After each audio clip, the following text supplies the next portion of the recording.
ഒരു screen plaque ഒരു average ആയ ഒരു റിവെഞ്ച് ആക്ഷൻ ഡ്രാമേനെ ഒരു കിടിലൻ തിയേറ്റർ എക്സ്പീരിയൻസ് ആക്കി മാറ്റാൻ പറ്റും. ലിനൻ ആണ് എനിക്ക് നിങ്ങൾക്ക് തരാനുള്ള ഒരു ഉത്തരം. സത്യം പറഞ്ഞു കഴിഞ്ഞാൽ ലിനിൻ എന്നെ അത്യാവശ്യം സാറ്റിസ്ഫൈ ചെയ്ത അല്ലെങ്കിൽ നല്ല രീതിയിൽ സാറ്റിസ്ഫൈ ചെയ്ത ഒരു ആക്ഷൻ റിവെഞ്ച് ഡ്രാമയാണ്. ഇതൊരു പെർഫെക്റ്റ് സിനിമയല്ല, പക്ഷേ എന്നാൽ പോലും തിയേറ്റർ എക്സ്പീരിയൻസ് ഗ്യാരണ്ടീഡ് ആയ ഒരു പടമാണ്. ഞാൻ ആദ്യമേ ഒരു വാർണിംഗ് പറയാം. ഈ പടത്തിന്റെ ഒരു ആദ്യത്തെ 3/4 മണിക്കൂർ നിങ്ങളൊന്ന് ക്ഷമിക്കണം. ആദ്യത്തെ ഒരു 3/4 മണിക്കൂർ വളരെ ടെംപ്ലേറ്റ് രീതിയിൽ, ഒരു തെലുങ്കു ടിപ്പിക്കൽ കമേഴ്ഷ്യൽ ടെംപ്ലേറ്റ് രീതിയിലാണ് ഈ പടത്തിന്റെ നറേഷൻ പോയിരിക്കുന്നത്. കുറച്ച് ബോറടിക്കാനുള്ള സാധ്യതയുണ്ട്. നായകൻ ഇൻട്രൊഡ്യൂസ് ചെയ്യുന്നു, നായിക, അവരുടെ റൊമാൻസ്, പാട്ട്, വില്ലൻ, അതും ഒരു പുതുമയില്ലാത്ത രീതിയിലാണ് പറഞ്ഞിരിക്കുന്നത്. പക്ഷേ അപ്പോഴും ഞാൻ ഡയറക്ടർ മുരളി കിഷോറിനെ വിശ്വസിച്ചു. അങ്ങേര് ഒരു ടോക്കിൽ പറഞ്ഞായിരുന്നു ദാറ്റ് ആ ഒരു 45 മിനിറ്റ്സിന് ശേഷം പടം നിങ്ങളെ എൻഗേജിങ് എക്സ്പീരിയൻസ് തരുമെന്നു. ആൻഡ് അതേപോലെ വാക്ക് പാലിച്ചിട്ടുണ്ട്. ആ ഒരു 45 മിനിറ്റ്സിന് ശേഷം ഉണ്ടല്ലോ ഈ പടത്തിന്റെ ട്രാക്ക് ചെറുതായിട്ട് അങ്ങ് മാറും. നമ്മൾ അതുവരെ കുറെ ക്യാരക്ടേഴ്സിനെ കാണും, ഒരുപാട് ക്യാരക്ടേഴ്സ് ഉണ്ട്. ആ ക്യാരക്ടേഴ്സിൻ്റെയൊക്കെ വേറൊരു ഡിഫറെന്റ് ലെയേഴ്സ് നമുക്ക് ആ ഒരു 45 മിനിറ്റ്സിന് ശേഷം കാണാൻ സാധിക്കും.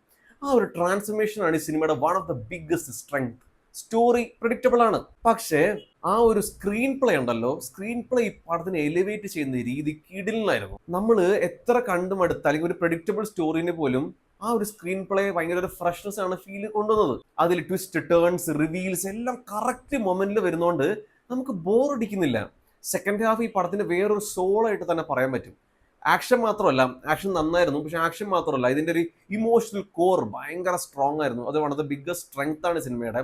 ബിക്കോസ് ഈ സിനിമയുടെ സെക്കൻഡ് ഹാഫിൽ ഒരുപാട് ഇമോഷണൽ മൊമെന്റ്സോടെ കടന്നു വന്നൊരു ഒരു നറേഷൻ ആണ്. പക്ഷെ അവിടെയൊക്കെ നമ്മൾ കംപ്ലീറ്റ്ലി നമ്മൾ ഇമോഷണലി ഇൻവെസ്റ്റ് ആവുന്ന കുറേ നിമിഷങ്ങളുണ്ട് ഈ പടത്തിൽ.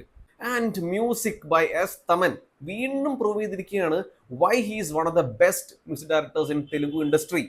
കിണ്ണം കാച്ചി മ്യൂസിക്കാണ് ചെയ്തിരിക്കുന്നത്. ഇതിന്റെ ബാക്ക്ഗ്രൗണ്ട് മ്യൂസിക്കും ഇതിന്റെ പാട്ടുകളും അന്ത ലെവലിൽ ഈ പടത്തിനെ എലിവേറ്റ് ചെയ്യുന്നുണ്ട്. ഓജി എന്ന പടത്തിന് ശേഷം എനിക്ക് ഈ ഒരു പടത്തിലെ തമന്റെ വർക്കാണ് ഏറ്റവും അധികം ഇഷ്ടപ്പെട്ടത്. കിടിലൻ വർക്കാണ് ചെയ്തു വെച്ചിരിക്കുന്നത്. അത്രയും ഇമോഷണലി ഹൈ ആക്കുന്നുണ്ട്, മാസ് മൊമെന്റ്സിനും എലിവേറ്റ് ചെയ്യുന്നുണ്ട്. ആൻഡ് അഖിൽ അക്കിനേനി, ഞാൻ അഖിലിന്റെ 2-3 പടങ്ങൾ, പ്രീവിയസ് പടങ്ങൾ കണ്ടിട്ടുണ്ട്, പക്ഷെ അതിലൊന്നും എനിക്ക് ഒട്ടും കൺവിൻസ് ചെയ്തിട്ടില്ല. ആ ഒരു പെർഫോമൻസ് ഒരു മോശം ആക്ടർ എന്ന രീതിയിലാണ് ഞാൻ ടാഗ്ലൈൻ കൊടുത്തിരുന്നത്. പക്ഷെ ഈ പടത്തിനുണ്ടല്ലോ വേറൊരു അഖിൽ അഖിലിനെ കണ്ട ഒരു മട്ടായിരുന്നു. കിണ്ണ അഭിനയം. സെക്കൻഡ് ഹാഫില് ഇമോഷണൽ മൊമെന്റ്സിലൊക്കെ ഹാർട്ട് ആൻഡ് സോൾട്ട് പെർഫോം ചെയ്തിട്ടുണ്ട്. കംപ്ലീറ്റ്ലി ആ ഒരു ക്യാരക്ടറായിട്ട് പെർഫോം ചെയ്തിരിക്കുന്നു. ഞാൻ ഞെട്ടിപ്പോയി. ഒരു കരിയർ ബെസ്റ്റ് പെർഫോമൻസ് തന്നെ അഖില് കാഴ്ചവെച്ചിട്ടുണ്ട്. അതിനും താങ്ക്സ് ടു മുരളി. അഖിലിന്റെ വേറൊരു സൈഡാണ് മുരളി കാണിച്ചത് ഓഡിയൻസിന്. ആൻഡ് ഭാഗ്യശ്രീ, ആകെ മിസ്റ്റർ മജ്നു എന്ന പടത്തിൽ മാത്രം ഭാഗ്യശ്രീ അബദ്ധം കാണിച്ചിട്ടുള്ളൂ. പിന്നീട് ഏതൊരു ക്യാരക്ടറിൽ വന്നാലും ആ ഒരു ക്യാരക്ടറിന് സ്ക്രീൻ പ്ലേക്ക് വല്ല സ്റ്റോറിക്ക് വളരെ ഇമ്പോർട്ടൻ്റ് ആയ ഒരു ക്യാരക്ടർ ഇതിനകത്തും അങ്ങനെ തന്നെ വളരെ വളരെ ഗ്രേസ്ഫുള്ളി വളരെ ഭംഗിയായിട്ട് പെർഫോം ചെയ്തിട്ടുണ്ട് ഈ ഒരു സിനിമയിൽ. ഈ പടത്തിൽ അതല്ലാണ്ട് വേറെയും കുറെ ക്യാരക്ടേഴ്സ് ഉണ്ട്, ആക്ടേഴ്സ് ഉണ്ട്, എല്ലാവരും നന്നായിട്ട് തന്നെ പെർഫോം ചെയ്തിട്ടുണ്ട്.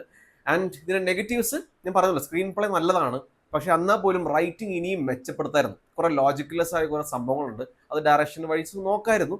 എന്നാൽ പോലും റൈറ്റിംഗിൽ കുറച്ചുകൂടെ മെച്ചപ്പെടുത്തിയായിരുന്നെങ്കിൽ ഈ പടം ഞാൻ പറഞ്ഞല്ലോ എനിക്കൊരു സാറ്റിസ്ഫാക്ഷൻ മാത്രം തന്നിട്ടുള്ളൂ. അതിൽ കിടിലാവേണ്ട ഒരു പടമായിരുന്നു. ഓവറോൾ ലെനിൻ ഒരു പെർഫെക്റ്റ് പ്രോപ്പർ സിനിമയൊന്നും അല്ല, പക്ഷെ എന്നെ കംപ്ലീറ്റ്ലി സാറ്റിസ്ഫൈ ചെയ്ത ഒരു ആക്ഷൻ റിവെഞ്ച് ഡ്രാമയാണ്. തിയേറ്റർ തന്നെ എക്സ്പീരിയൻസ് ചെയ്യേണ്ട ഒരു പടമാണ്.